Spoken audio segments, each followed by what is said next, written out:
Hi, welcome to Inside Israel Teaching Fellows, Sheva. I'm Miranda Bogan, and I work at Masa, Israel in North America, and I'm here with Kayla Gloverson, who's an Israel Teaching Fellow in Sheva this year. Hi, Kayla. Hello. So to get started, can you just tell me a little bit about how you decided to come on Israel Teaching Fellows, how you heard about it, and how you decided on Sheva? Yeah, so I went on Birthright 4 years ago, actually, in January 2010, and that was around the time that ITF was going to be starting. And so the very last night of Birthright, they were recruiting already for the program, and because I am a teacher back home and I knew that I was looking to have a career path in teaching, I knew that this is the path that I wanted to do in the future. So I finished my degree and I got my teaching credential, and here I am 4 years later, or a little less because I arrived last August. And so that's how I found out about it, and I applied very early because I was very anxious to get into the program.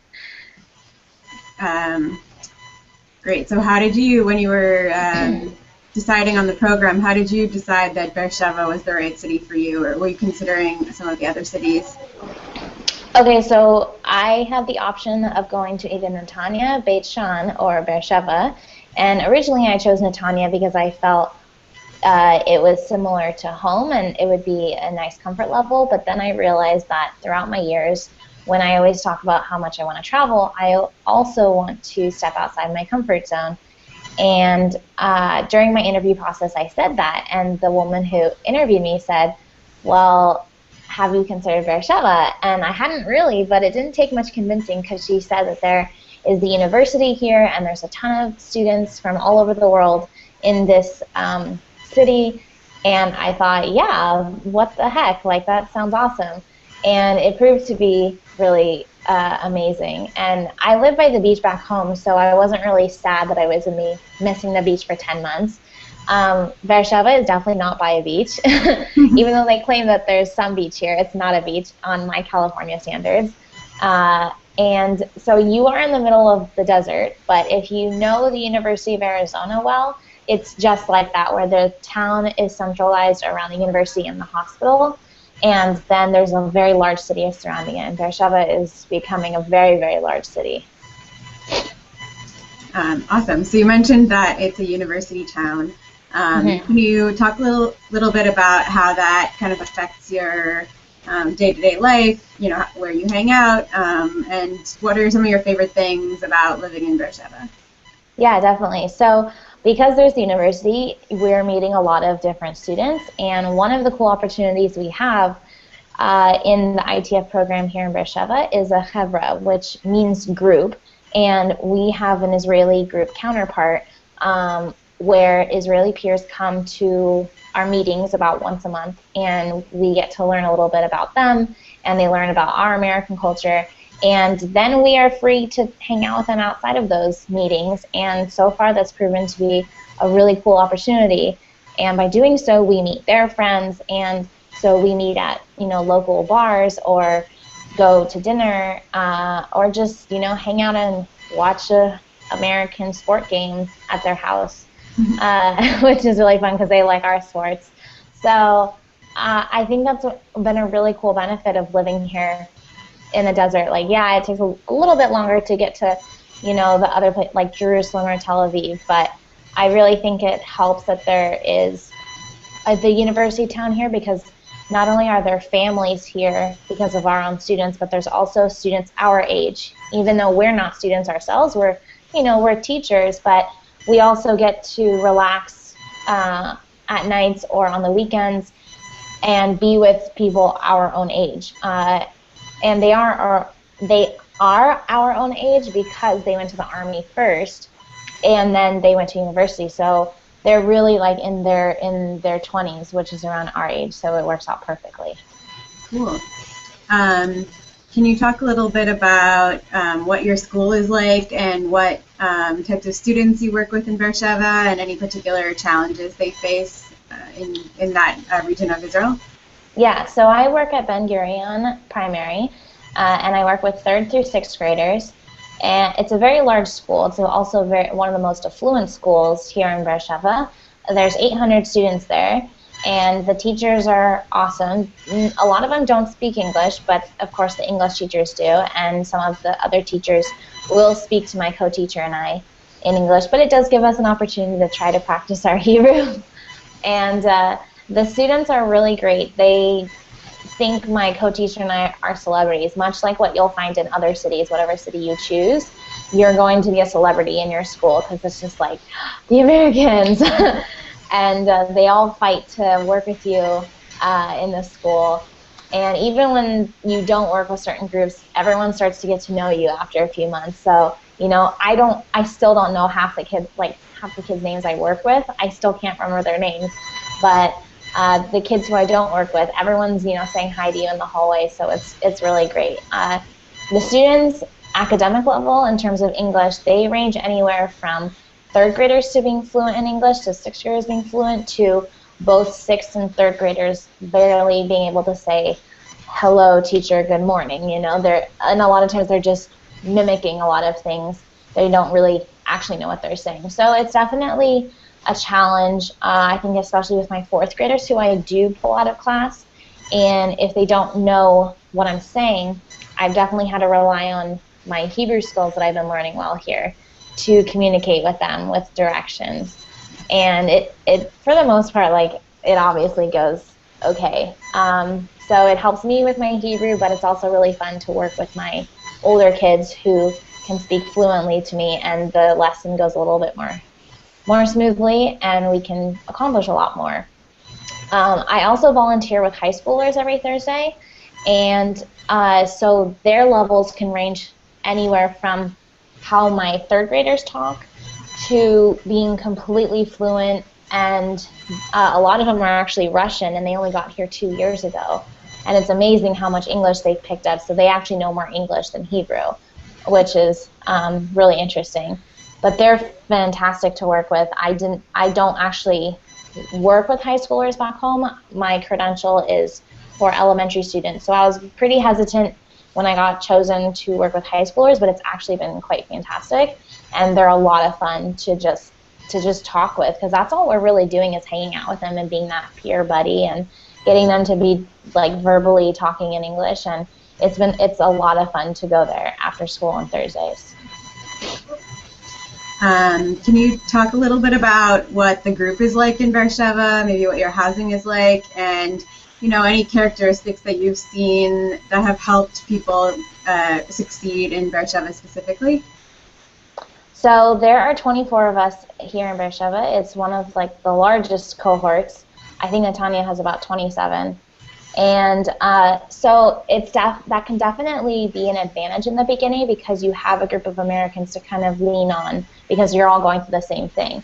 I think it's definitely, as my suggestion, to make sure that you're making friends with people outside of the group, whether that's Israelis or just people who do live here in Beersheba, because it can definitely feel like you're just living in America if you stay within this group. We live in a very new apartment building. It's considered also a hotel because there's a ton of different bar mitzvahs or wedding receptions that go on in the breakfast hall downstairs. But there's a majority of the students like live in this building, and it's very, very near campus, and it's a very like centrally located kind of area. It is actually in a poor neighborhood, but I think that is a very humbling thing for most of us, because we all come from pretty privileged like households back home, and to, you know, be in this huge tower in the middle of this pretty rundown neighborhood really humbles you a lot, and especially from someone who works in a very affluent school, and all I have to do is cross a bridge and go into this beautiful neighborhood. It definitely puts things into perspective. In terms of the group, we all range in areas of life. Our ages range from 22 to 29. Some just graduating college. One, the 29-year-old, who's going to get married when we go home, you know. So, and she was a culinary chef, and the others, you know, were baby graduates. So it's really fascinating to hear everyone's stories because we are literally 24 different people. The very, very diverse. I know every person is different, but there is not one person who I feel looks or acts the same as another person. And so, you know, we all get along for the most part quite well, and we all kind of lean on each other. It can definitely be a bit stressful, I guess, at times because we all live on the same floor, so it does feel a bit like a college dorm life, and we're all graduated from college, but I'm way over the college phase, so that was a bit hard to adjust to, but it can definitely be fun in its own right when it's appropriate. But overall, we have staff in the building who are great to us. We arrived here a month before the program started, so the maintenance people took care of everything we needed on this floor in terms of the Wi-Fi or any problems in the apartments, and the building staff know us really well. One of the staff lives on our floor, so he kind of acts like our RA, but he also parties with us, so he's pretty chill. And and so overall, yeah, it's really great, and I'm pretty sure that they're gonna have next year's group live in this building because it's very, very accommodating. They're small apartments because there's 3 people in an apartment, but it's definitely doable. Cool. So you're in Beersheba, and it's a little bit further from the center than the other cities, but do you feel like you've had a chance to explore the country? Like, what are you doing on your weekends? How are you spending your time? For sure. It's definitely easy to get around Israel. That's one of the things that in case anyone was worried about being out in the outskirts of Beersheba, you don't have to worry about that. There's a bus, the 470 bus literally takes you straight to Jerusalem, or you can take, if you want to go to Tel Aviv, you can take an hour and 20-minute train ride to Tel Aviv or a straight shot bus to any of the stations. Every weekend we're doing something, whether we have a seminar that has been planned in the program, so they're either taking us for a weekend or a day anywhere here in Israel.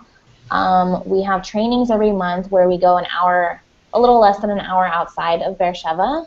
And then sometimes there are these Shabbatones where it's part of like the youth center from campus. That's another cool thing, is that because we're the same age as the students here, we have a lot of the same opportunities as them where we get to participate in the youth center activities. So we just went on a Shabbaton last weekend where we went up north to the Golan Heights and we went to a winery and ATVing. And so, you know, there are some weekends where we just want to chill because we've been on the go the whole week and working and volunteering and meetings. So honestly, sometimes you're too exhausted to want to go anywhere, but you, as long as there's not a meeting on Sunday or a group activity planned, you're usually allowed to just go anywhere you want. You have to make sure that you leave before stuff shuts down on Fridays, because I have work on Fridays, so I have to make sure I definitely leave like before everything shuts down at 2 or 3. But you can definitely go travel anytime you want. Cool. And then last question, what are some of your favorite things to do in your neighborhood in Beersheba? Do you have like a favorite cafe or a place to hang out in the evenings or on the weekends? And what do you think makes Beersheba like really unique in your opinion? Okay, so there is a street just across from our neighborhood. It's in the Vav neighborhood. And there's a strip where there is a cafe and several different restaurants. And so there's one restaurant where it's called Big Kahuna Burger. So if you really like burgers, go there. I'm definitely thinking of going there soon. There's a pasta place right next door to it, and we're all obsessed with it. Right across the street from it is Ringelblum Cafe. The street is called Ringelblum, so the cafe is called Ringelblum Cafe. And although their stuff is a little bit pricey, I really highly recommend their milkshakes, whether it's a fruit smoothie or a milkshake. They're really good. And it's a really cool place because it's very homey. You have free Wi-Fi, and the community has a part in it where they bring in youth who they need to get off the streets, and they need, you know, they're trying to like get them to have a future. So they bring in youth and they train them to be chefs and waiters in the place, and it's a really amazing thing. that they do at that cafe. So I really like it a lot for that purpose. There's a ton of different bars in this area. My favorite bar is called Coca's, where it has an inside place if you want to have like a very, very quiet and intimate conversation with one or two people, or there's an outside place where there's a covering, kind of like a sukkah, but like it's outside, and there's a tree like in the middle of this thing, but it's huge, and there's couches, and there's a bar there. There's bars both inside and outside, and it's just a really like chill atmosphere. And we went there like the second week we arrived here. Of course, we seem like obnoxious Americans, but everyone loved it. And now it's just like we're one of the people, so it's a very, very glad to recommend that bar. What makes Beersheba unique is the fact that it's so completely diverse. You have pockets of communities where there's Russians, Moroccans, Arabs, and then a mixture of people from all over the world. And I just think that makes for a very, very unique city where you have stores from all around the world, and you get to try all these different foods and then figure out like which stores are cheaper, and you get to like, I've made friends with like the fruit stand guy like in the market just across the street. And so every time I go there to get my fruits and vegetables, he always gives me something for free. Last week he gave me clementines or persimmons, and the week before that I got corn, and I got free like green onions. So it's just like, it's very cool to be like one with the community, because now people are recognizing us. And like in that example, like I rely on him, so we developed a relationship, and so he knows I trust his produce, and therefore like he gives me a little bit of a treat in return. And I just think like it's so important to just get out in the community. Don't be afraid to step outside of your American bubble. It's very handy to have it in the beginning, because trust me, like it's scary when you first get here and you're trying to adjust, but so you need the group of Americans. But try to make sure that you're also making eye contact with the people in this community, because it can be a very close-knit community, and it can really help you in your transition to living here for the next 10 months. All right. Well, thank you so much for taking the time to chat about Beersheba. I hope it's helpful to future Israel Teaching Fellows to try and figure out where they want to be in the country. And Good luck with the rest of your year. Thank you so much. Thanks.